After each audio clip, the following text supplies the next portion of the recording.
Let me start with a question. How many of you in this room, you can raise your hands to answer, how many of you have a favorite movie that you believe nobody else knows about? That's an appreciable number of hands. I want you to meet Andrew Bergman. And here I can tell you now, without fear or favor, here we have a treat. I have been looking forward to this session more than anything else I've been looking forward to in Kent Presents, because Andrew Bergman is the man who in 1990 made a movie starring Marlon Brando called The Freshman. Did you hear this? So, Andy, far more people than you think have seen this movie. How did the movie begin? Where did it come from? The movie began, actually, the idea started, I had a clipping that I had been carrying around in my pocket for like 10 years. A mafioso named Vincent Teresa, known as Fat Vinnie Teresa, had been arrested in Seattle for importing endangered species into the country. Cockatoos, rare birds, Komodo dragons. And that's what they got him on. I saw this, I said, there's something here. At some point I have to make use of this. But I had no movie to go with it. It was just, that's a good thing. The Brando thing began in 1987. I was in my office. I had an office in Carnegie Hall. And the phone rings, and someone says, Mrs. Bergman? I said, yes. Please hold for Marlon Brando. So I'm thinking, who is calling me? I thought there was a guy named Danny Rissner, who was an executive, who used to call me under various names. I figured it was him. So I pick up the phone, and Marlon had this little lisp, and I hear somebody saying, you know, when they examined the cave paintings in France, they discovered many of the paintings were jokes, actually. I said, yeah, I really didn't know that. And he begins discoursing on comedy. And it was like a conversation with him. It was like you're getting on a train that's already moving. I mean, the conversation has started. That's right. He's engaged in the conversation. You're not in it yet, you know. He's just talking. He goes in there to start talking about The In-Laws, which is a movie I wrote in 1979 with Peter Falk and Alan Arkin, which is like his favorite movie. Thank you very much. Just reissued by Criterion as a classic, by the way. I saw that. Yeah. Very touching. So he starts going on about The In-Laws and about comedy, and then he gets to why he's calling, which was he has an idea of a movie in which he would star with Michael Jackson. I can't remember who was going to play God and who was going to play the devil, but that was the movie. One of them was God and the other was the devil, and Marty Scorsese was going to direct it. So it sounds like something that could never possibly happen. It sounds like a doomed idea from the beginning. So I call Marty. I said, is this like a real thing? He said, well, yeah. So I knew immediately this was not really going to happen. But I knew that he knew my work. You know, he knew of me. Sure. So after I wrote The Freshman, the producer and I said, well, who are we going to get? Maybe we can get Pacino to play this guy. We're going to get Joe Mantegna. We never thought of him. But then the producer said, what the hell? Actually, the first guy we sent to was Nicholson, who said, no, it's just because he's on it. He said, what the hell? What do we have to lose? The worst he says is, he says, no, you know. So we said, get him the script, which is it's like dealing with the CIA, dealing with Marlon. Any mail with his name on it, he throws out all mail with his name on it. So you have to get a code name from him to address it to. So we sent him the script in this code name, sent it to his agent, this guy, Cantor, Jay Cantor, great guy, wonderful guy. He gets it to Marlon, and usually with an actor like that, it's going to take 3 months. The next day he calls. You know, I started reading this last night, and I was just laughing and laughing. This is awfully funny. What do you think this guy would wear? And the minute he said what he wear, I said, he's doing the movie. Absolutely. He's doing the movie. Absolutely. I called the producer and said, are you standing or sitting? Yeah. This guy's going to do the movie. Yeah. He's already talking about his wardrobe, you know? He's starting that process of imagining himself. And the whole thing about the method that they work from the inside out was baloney with him. He started with, like Olivier, with the clothes. What's my hat, you know? David Lean told me once that the moment Alec Guinness asked him, what kind of shoes? That's it. Yeah, of course. He had him for the part, yeah. That's it. It's holy shit. She said, well, we should talk. Let me give my phone number. Now, he had like 12 phones in his house, none of which he ever answered. So you had to. There was one. There was one where you left messages on. He said, okay, we're going to have to work out a system that we communicate with each other. This is going to take forever. So we never get to these clips because the intro is so insane. But it's key to understanding this guy. So he said, what kind of sandwich do you like? I said, well, I like tuna fish. Okay. He said, if you're calling me, just to leave a message, say tuna fish 1. Okay? If you want me to reply, tuna fish 2. If it's urgent, tuna fish 3. He said, and if it's like end of the world, tuna fish 4. I said, listen, I hope, but he said, but never use tuna fish 4. I said, I hope I never get to 3, you know. So a week passes, 2, I leave him a tuna fish 1, I leave him a tuna fish 2. I go to tuna fish 2.3. I start doing it by decimals. And I know what he's doing. He's sending the script around to people he knows and getting, kids picking their brain. Including Alan Arkin. Didn't read the script, but I know Arkin told me suddenly he gets invited to dinner at Brando's house. He never met him. Just because he wanted to start finding out about me, getting some background. So finally, we're up here in Sheffield, Massachusetts one day, and my then 5-year-old son answers the phone and says, Dad, Marlon Brando, the 5-year-old.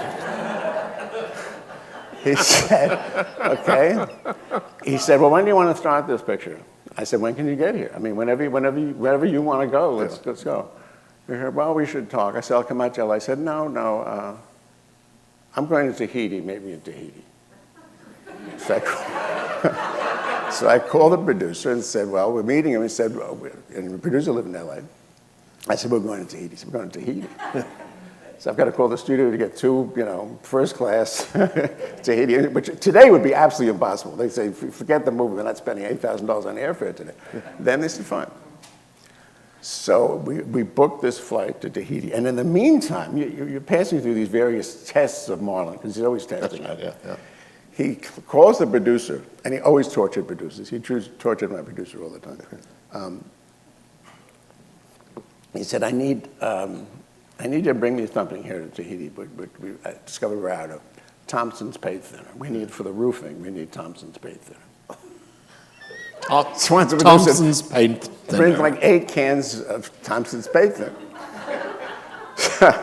So one evening, Marlon's assistant, who was this woman who worked for him, this Guatemalan woman, who we wound up having kids with later. That's right. That woman.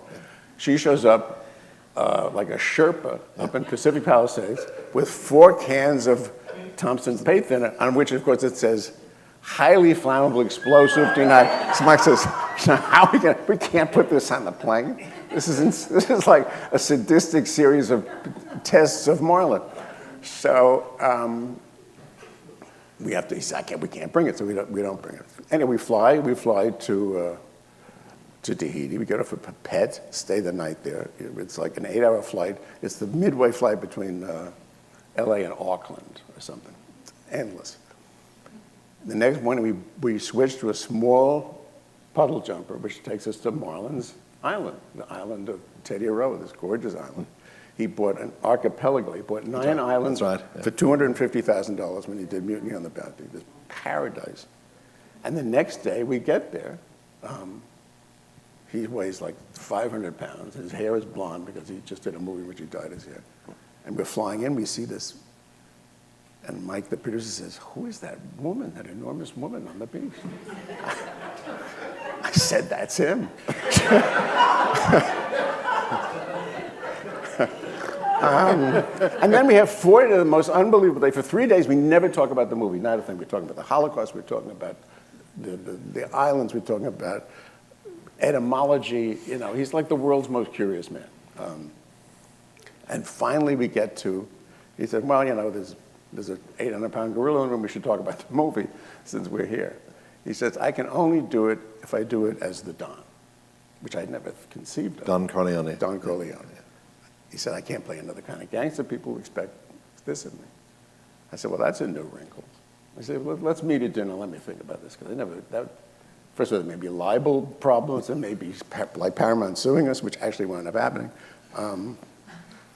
So I came up with this idea that you'll play the guy that Don was based on. You're the real guy, the original guy. So that's great. So we had dinner to celebrate and went home, and that was that. And then we begin rehearsing. Now, the premise of the movie.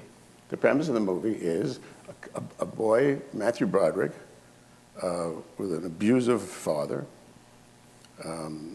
stepfather. Stepfather. Yeah. It's all coming back to me now. It's funny. He arrives in New York. It's a stepfather. He arrives in New York, gets ripped off, and by Bruno Kirby, he has to get a job. He needs a job. He's desperate. He's completely out of money within 12 hours. He's out of New York. So Bruno Kirby, this crooked cabbie, introduces him to his uncle Carmine. So I have to go a little backwards now. When we first rehearsed the scene in Toronto, we shot all the interiors. The exteriors we shot in New York. That's supposed to be Manhattan, and the interiors. That set was built. It was on a stage in Toronto by a guy named Ken Adam, who died a couple of years ago. No, he died about a year ago. He was a genius designer. He did Dr. Strangelove. He did all the early Bond movies. It's a spectacular set. Anyhow, we were in Toronto. We rehearsed this scene, and we were reading it, and we get to is that by any chance a picture of Mussolini on the wall?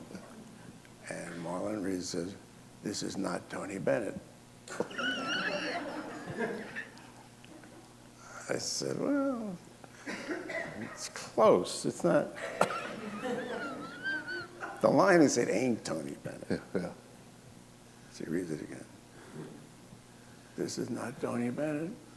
He said, he wouldn't say ain't. And he was still in Don Corleone land. Don Corleone wouldn't say ain't. Would not say ain't. No. Yeah, absolutely. I said, this is more the Falstaff.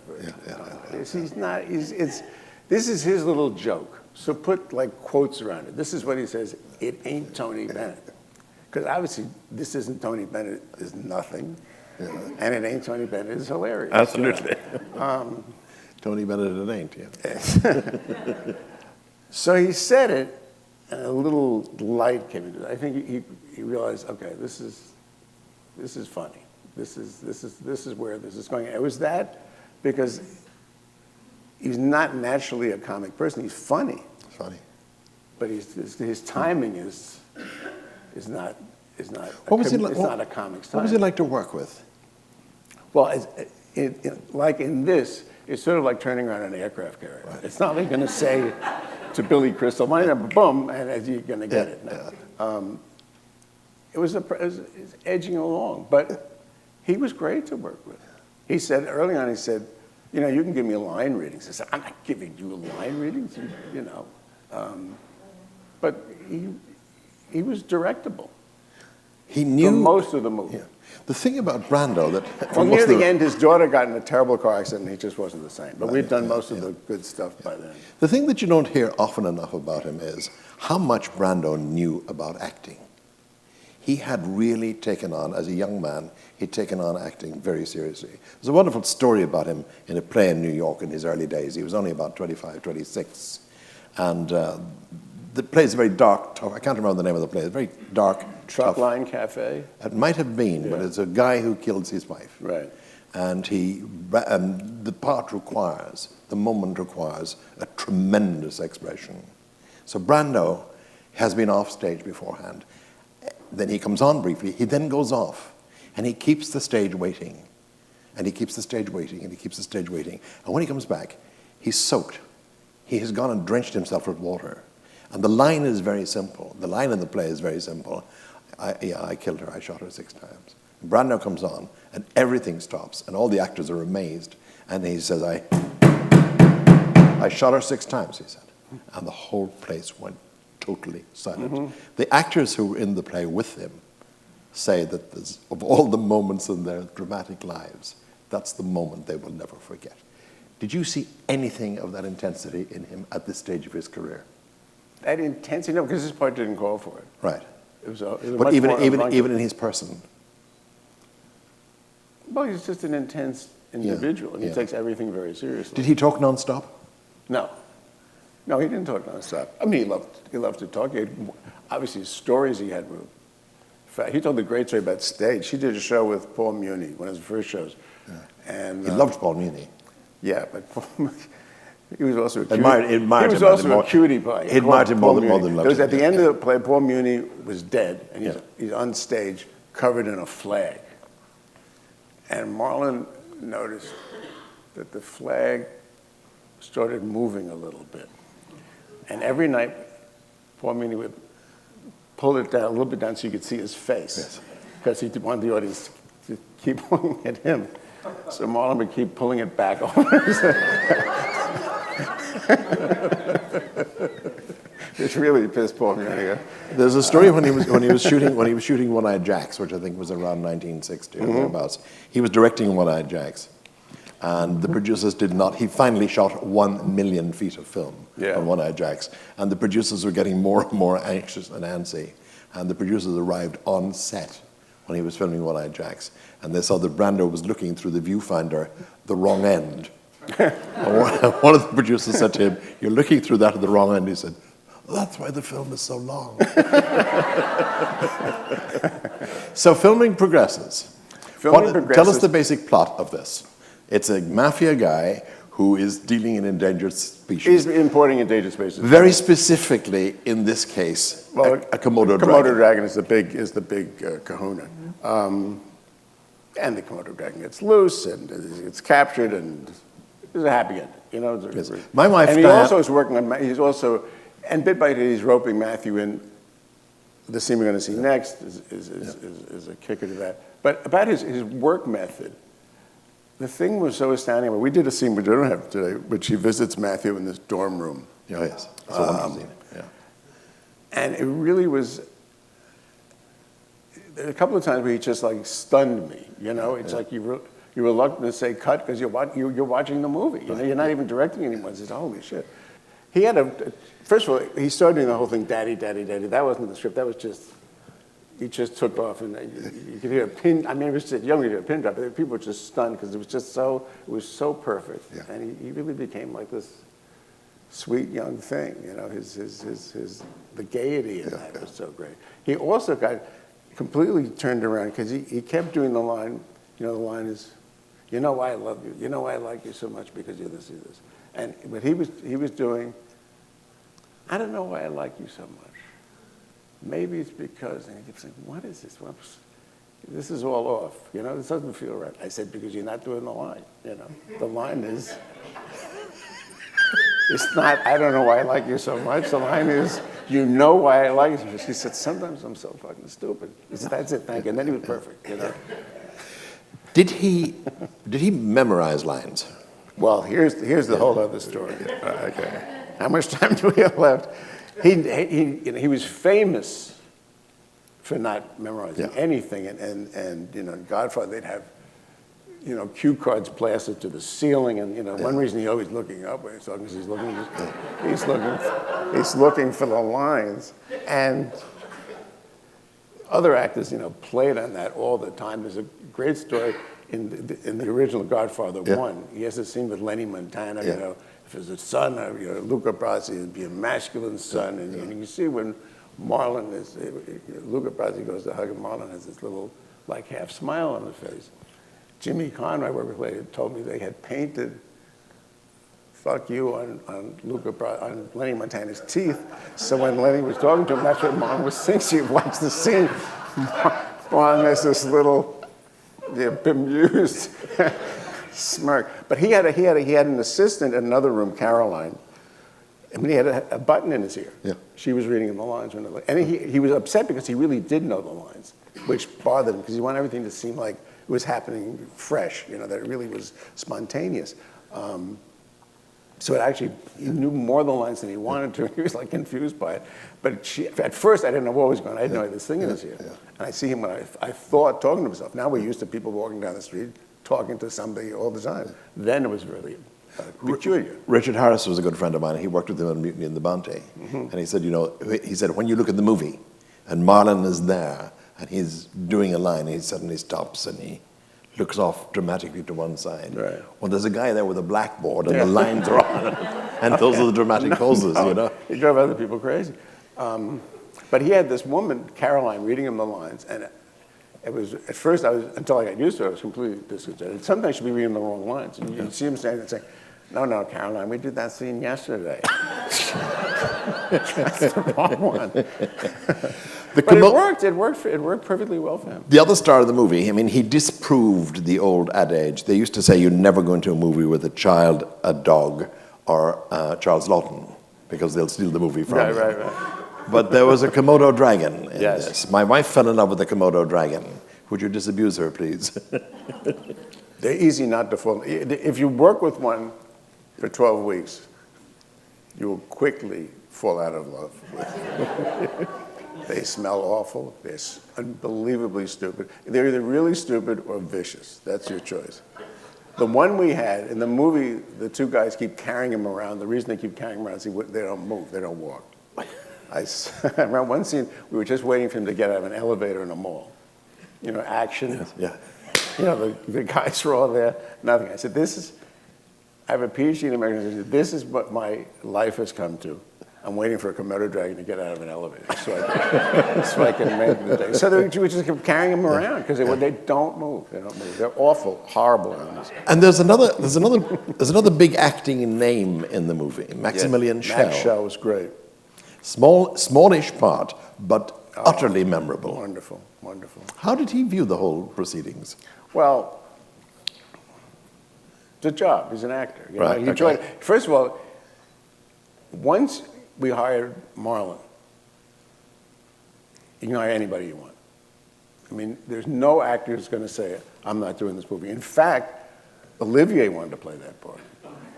Larry London, it would have been help perfect with that. But he was ill. He was just too sick to make the trip.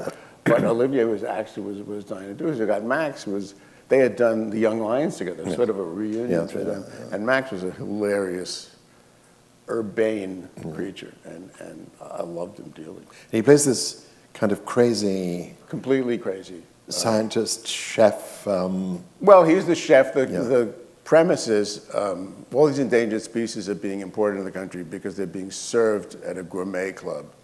And if you eat the last of a species, you could charge like $100,000. And they're getting rich, decadent. It was sort of the end. It was like my little commentary in the 80s, Yes.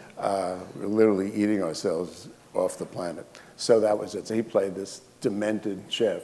And Kedem designed this kitchen that looked like an operating room. He had these surgical lights where they're going to carve open the we had a lot of great actors. And money hidden away in various parts of the kitchen. Yes. When the movie was long over, I mean, when you met people like Maximilian Schell, did they reflect upon it and they reflect upon their part? Max told me that he had this bizarre line when he meets Matthew for the first time. Matthew brought his college roommate, played by Frank Whaley, together. And Max kept saying, Carmine, Marlon's character, Carmine said, one boy, here are two. He said that 3 times. He kept saying, Carmine said, one boy, here are two. The 3rd time he says, Carmine said, one boy, here are two. Like it's a joyous thing. I ran into him on a plane 10 years later. He said, I never understood that line. What the hell was I saying? I said it was funny. Because how the guys played off him was so funny, because he was so bizarre. And it was such a bizarre locution, So you finished the movie. Yeah. You show it to the studio. Yeah. What was the reaction? They liked it, but the problem was the studio, the guy who had developed the movie, as happens in Hollywood, got another job. He left. He was fired.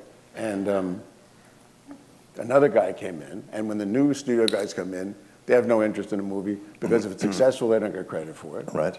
And so screw it. So it sort of got buried. But the beauty of cable and DVD and all of that, they never really die. It's now a cult movie. Yeah, no, it has a wonderful It was a wonderful following. Yeah. When it came out, what was the review? The reviews were unbelievably stupendous. Great, fabulous. The Times, I mean, everything, the reviews were out of this world. But we opened up against Presumed Innocent, which was a blockbuster with Harrison Ford, and a movie called Problem Child, which was for kids, so we got sort of squeezed in the middle.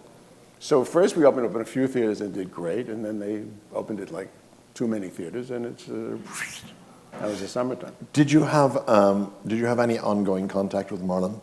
He called me. Well, then shortly.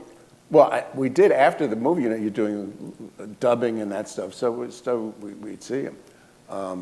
He pulled one more stunt. We were going out to do dubbing at Paramount, and one of the editing assistants comes running and says, there was construction on a lot. Marlon says he's not coming in. You have to do the dubbing in Tahiti. There's all this construction. He's not going to do it. I said, by then I knew him well enough. I said, where is he? He's out in the parking lot. He's standing there. He said, shh, don't tell him I told you. You know? So he's there like, it's just trying to... Just trying to torture you. Just to torture Just pulling your people. chain. Yeah, just to torture people. He tortured the producer once. He called him on set and said, I'm in an airplane. Frank Sinatra lent me his plane. I'm flying to Tahiti, but I'll be back Monday. And Mike absolutely panicked because once this guy goes to Tahiti, who knows if we're ever going to get him back. It turned out he was in his hotel room, but he could duplicate all these kind of sounds, so they sounded like a phone, they sounded like air, it sounded like static. I mean, he was like such a bad boy, you know, particularly the producers. There are two pubs in Camden Town in London called the Dublin Castle and the Edinburgh Castle. You may know this story. And I used to flit from one to the other. And there was a wonderful man called David Thompson, who was a BBC producer, a wonderful writer, and known as a professor. Yeah, movie writer. He was as well, yeah. And he told me a story one night that I had heard from a journalist in Dublin, a completely unreliable journalist. But he told me a story that Marlon Brando was married to a woman called Movita, who had been married to a man called Jack Doyle, who was an Irish boxer. He was known as the Gorgeous Gale. He was a heavyweight contender. He famously stood up at a dinner in New York at which Jack Dempsey was present and said his ambition was to sing like John McCormick and fight like Jack Dempsey. And Dempsey was heard to mutter, not so sotto voce, he'd be better off trying to fight like McCormick and sing like Jack Dempsey. David Thompson told me that Marlon Brando bought Movita from Jack Doyle for $5,000 and an enormous bottle of whiskey. So with the aid of the CIA, the FBI, MI5, MI6, two elderly hookers from Paris, a middle-grade retired teacher from Omaha, Nebraska, and a spinster librarian who wanted to be very discreet from Libertyville, Illinois, I got a number from Marlon Brando. In fact, I got 6 numbers. And as like you, I went through one through. In this case, answering machines were fairly new, and there were 2 answering machines with 2 totally different Marlon Brando voices on them. But I left a message, and I gave a number for him to call, and a totally distorted voice called back and said, you called this number at this time. So I called him. I called the number this time. He picked up immediately. I was calling from London. He was not. He picked up immediately, and I said, yes. And I knew, of course, and from the one word, I knew it was Marlon Brando. And I said, Mr. Brando, my name is Frank Delaney. I'm a reporter with the BBC in London. I just want to check a story, not necessarily for broadcasting or publication. Is it true, I said, that you paid Jack Doyle, 15 years after he'd been married to her, you paid Jack Doyle for the rights to marry his former wife, Movita? He said, yes. Next question. And then he said, do you want to know what kind of whiskey it was? And then he started on a peroration about whiskey and the different merits between Irish whiskey and Scotch whiskey. He was on the phone for an hour and 20 minutes. The phone call cost me £75 because it was from London to Los Angeles. Right. And I could not get a word in edgeways, except. And this was the thrilling thing. I finally got to ask him, who is your favorite director? And I had just met Bertolucci, with whom he had done Last Tango. And he said, probably, when everything is done, he said, probably Pontecorvo. And Battle of Algiers is one of my favorite movies. It turned out Battle of Algiers is one of his favorite movies. He says, I love you already. And that was Marlon Brando. But he was exactly as you've described. Yeah. A larger-than-life personality. You know, a lot of He knew a lot of stuff. He knew what he would do, because trading on his, celebrity, if he was interested in like fruit flies in Tahiti, he would call 5 entomologists from UCLA, whatever, invite them to his house. He had to call Marlon Brando would like to have dinner with you. Nobody says no. Yeah. So he'd have these like sessions and pick everybody. Did he ever talk to you about Ron Galella, the photographer? No. Dick Cavett told me a story last year. I did an interview in New York with Dick Cavett. Dick Cavett told me a story last year that Galella followed him and Dick Cavett one night after the Dick Cavett show down to Chinatown, because they were looking for Chinese food after the show, and Galella kept following them. And Marlon beat him up, right? Marlon beat him up. Yeah. Every time Galella was filming anything to do with Marlon Brando there afterwards, he wore a football helmet. Because he was so Well, frightened. the first day we shot in New York, in Manhattan, the word had gotten out that he was out. So there were there must have been 300 photographers on the street. That's right, yeah. And Marlon left the set by getting to the trunk of his car, and we drove him off. Some teamster drove him off in the trunk of his car, and that's how he got out. Who'd like to ask a question? There must be somebody. Yes, at the back. Jack Gilpin, whom you probably know.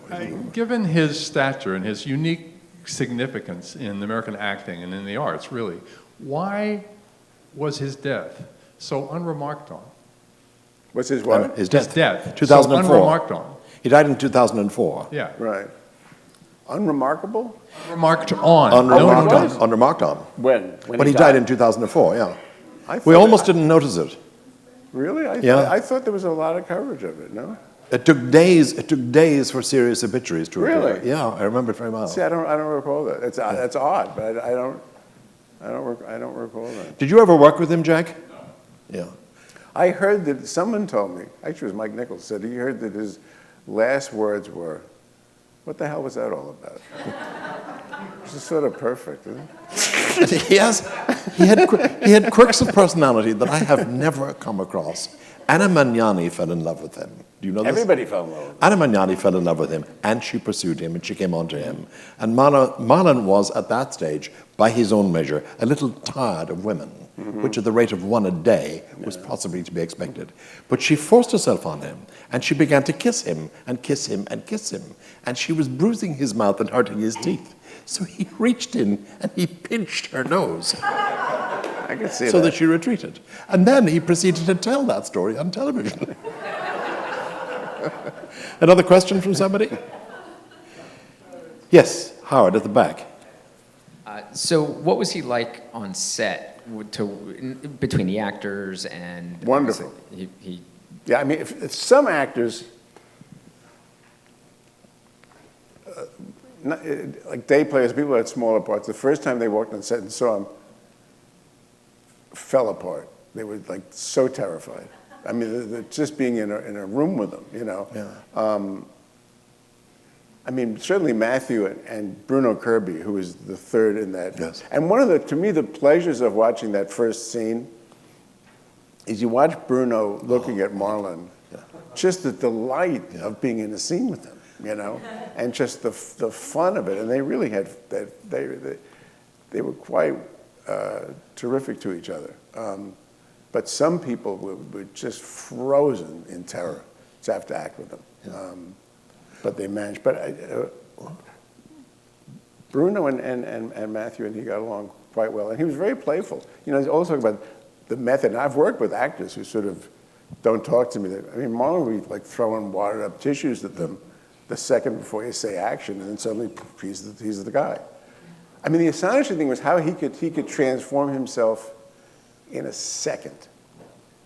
At dinner one night, he started talking about Raging Bull. He loved Raging Bull. He loved, particularly, not surprisingly, how De Niro was when he was gained like 60 pounds to play, you know, fat Jake LaMotta. And he suddenly started he loved the way he physicalized his weight. And Marlon just got up and he started like lifting a chair the way a fat would. And he was heavy, but not that heavy. And you saw it. You saw how De Niro turned himself, not by the weight, by his brain, into someone who moved like someone who was overweight. The whole weight thing was an issue with him. He met Jack Kennedy on a receiving line in Los Angeles when Kennedy was campaigning. You probably know this story. Kennedy was campaigning, and he said to Kennedy, when Kennedy shook hands with him, he said, "You're full of shit." He said to Kennedy. And Kennedy said, what do you mean? He said, "You must hate all this," he said. Kennedy said, "No, I actually like it," he said, "You can't like all this." He's pressing the flesh of all these strangers, he said. So Kennedy was so intrigued by him that he sent him a note and said, "Come to my suite for dinner." So the two of them proceeded to get royally drunk. Now, Kennedy, remember, had Addison's disease and was as thin as a plank. And he was way underweight. And Marlon was not light at this particular time. He wasn't light He was never light. on the waterfront on. On the waterfront on. And they started this argument about weight. So they stripped completely and went into Kennedy's bathroom. Marlon stood on the scales and said, "There's my weight, what's yours?" So Kennedy stood on the scales, and Kennedy was swaying, he was so drunk. And Marlon behind him reaches in a naked toe and presses the scale, and Kennedy comes out 10 pounds heavier than Marlon. And by the way, here's the point. The story came from Kennedy, which is rather good. You know. One last question? One last question. There's a long interview with Marlon Brando. Now, I forget the name of it, but it was on either Netflix Or TCM? Yeah. Yeah, when he was doing a press TCM. junket, it's great. That was... No, but this is like a press junket for this terrible movie you did called Rafifi or something. Did you ever see this? No. It's fantastic. It's not Listen to Me, Marlon. It's another, which is a very interesting documentary they made last year. Listen to Me, Marlon. That was it? That But was there's another excellent. one. It's a thing that was done in the 50s where you really see him at his most charming. It's just hilarious. Yes. Peter O'Toole told me once, at least I said to Peter O'Toole once, I said, "Did you know that Marlon Brando was considered for Lawrence of Arabia and actually turned it down?" And he said, "Yes, I did know that," he said. And I said, "How do you know it?" He said, "Because David Lean," he said, in a very rare confessional moment, because David Lean was not a confessional man, in a very rare confessional moment, he said, told me that the producers had insisted that Marlon Brando play Lawrence of Arabia. And then Marlon turned it down because he said, "If I'm going to be in the desert for 12 months of the year," he said, "I'm going to end up like a puddle dried out by the sun." And then said David Lean, and thereby, he said, "I added at least 5 years to my life." So there we are. Ladies and gentlemen, this has been a pleasure.